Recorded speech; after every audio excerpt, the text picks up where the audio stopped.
যদি না দেন আমি কথা বলবো, কোনো স্লোগান না। বিসমিল্লাহির রহমানির রহিম। আন্তর্জাতিক গণতন্ত্র দিবসে কেন্দ্রীয় কর্মসূচির অংশ হিসাবে সিলেট বিভাগীয় আজকের এই সমাবেশের সম্মানিত সভাপতি, উপস্থিত আছেন সম্মানিত প্রধান অতিথি, বাংলাদেশ জাতীয়তাবাদী দল কেন্দ্রীয় নির্বাহী কমিটির ভাইস চেয়ারম্যান জনাব অ্যাডভোকেট আহমদ আজম খান, উপস্থিত কেন্দ্রীয় নেতৃবৃন্দ, সিলেট জেলা বিএনপি, মহানগর বিএনপি, মৌলভীবাজার, হবিগঞ্জ, সুনামগঞ্জ সহ সিলেট বিভাগের সর্বস্তরের নেতৃবৃন্দ, আসসালামু আলাইকুম। আমি দুটি কথা বলবো। একটি হচ্ছে গণতন্ত্র, হাসিনা মুক্ত গণতান্ত্রিক বাংলাদেশে আপনাদেরকে স্বাগতম। আমাদের আজকের এই গণতন্ত্র যদিও 5 জুলাই ছাত্র আন্দোলনের প্রেক্ষিতে আমরা এই গণতন্ত্র ফিরে পেয়েছি, কিন্তু সেই গণতন্ত্র ফিরে পাওয়ার প্রেক্ষাপট কিন্তু এই একদিন বা 1 মাসে শুরু হয় নাই।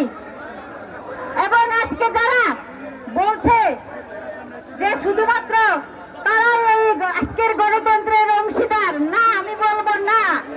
আমাদের বিএনপি সহ যারা এই হাসিনা বিরোধী আন্দোলনে শরীক ছিলেন, এই 15 বছর ধরে এই ফ্যাসিস্ট সরকারের বিরুদ্ধে যুদ্ধ করেছেন, নেতাকর্মীরা জেল খেটেছেন, গুমের শিকার হয়েছেন, আমাদের নেত্রী, প্রিয় নেত্রী বেগম খালেদা জিয়া জেল খেটেছেন, আমাদের নেতা জনাব তারেক রহমান নির্বাসনে থেকেছেন। সেই সমস্ত অবদান এবং এই প্রেক্ষাপটে আজকের এই গণতন্ত্র ফিরে পাওয়া। সুতরাং আজকে যারা দাবি করছেন তাদের একক কৃতিত্ব বলে আজকের গণতন্ত্রকে, তাদেরকে বলতে চাই, রাজনৈতিক দলকে অস্বীকার করে, রাজনৈতিক দলের ভূমিকাকে অস্বীকার করে কখনোই আপনারা কোনো সফল হতে পারবেন না। আরেকটি বিষয়, সেটি হলো যে বর্তমান সরকার ক্ষমতায় এসেছেন, অন্তর্বর্তীকালীন সরকার। আমরা দেখেছি ওনারা আন্তর্জাতিক সনদে, গুম বিরোধী আন্তর্জাতিক সনদে স্বাক্ষর করেছেন।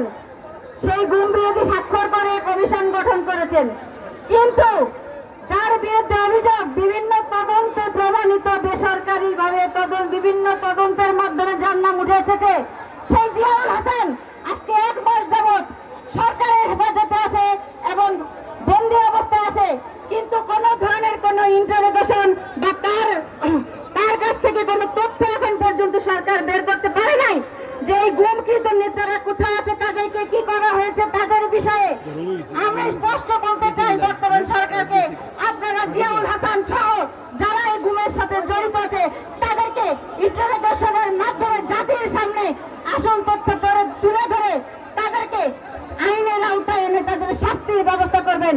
বাংলাদেশের মানুষ শেখ হাসিনার ফাঁসি চাই গণতন্ত্র হত্যার জন্য, এবং এই গণহত্যার জন্য শেখ হাসিনা সহ তার দোসরদের ফাঁসি চাই। সবাইকে ধন্যবাদ। আসসালামু আলাইকুম। বাংলাদেশ জিন্দাবাদ, তারেক রহমান জিন্দাবাদ, বেগম খালেদা জিয়া ধন্যবাদ, জিন্দাবাদ। ধন্যবাদ।